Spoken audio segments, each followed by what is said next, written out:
তাতে লেখা, নীলা, তুমি তো আমাকে বিকলাঙ্গ করলেই, সাথে আবার আমার সাধারণ সবকিছু ধ্বংস করলে।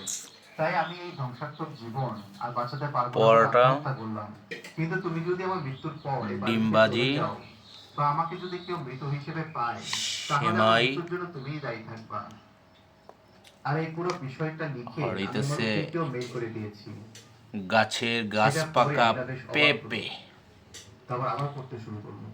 নীলা, বলেছিলাম না আমি সুন্দর জিনিস বন্দি করতে পছন্দ করি।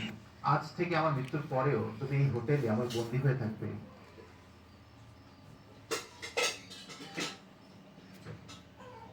এই ঘটনার 2 বছর পার হয়ে যায়।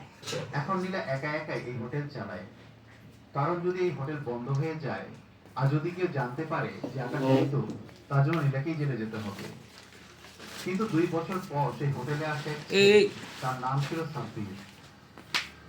ছেলেটি ছিল রাইটার, লিখতে ভালো লাগতো তার। তাই সে লেখার জন্য একটা বেরিয়ে নি মুখে পড়তো। দে, ছোট তো একটা নিয়ে। সে হোটেলের ভেতরে ঢুকে এবং রিসেপশনে গিয়ে নীলাকে এই বলে যে টিকিটের ফারাবি ব্যবস্থা খেয়ে করে ফেলছে। দিতে। কিছুদিন সে থাকবে। সাব্বিরকে সেই রুমটি এই দেওয়া যে হয় যা ছিল আকাশের পাশের রুম। খাও খাও।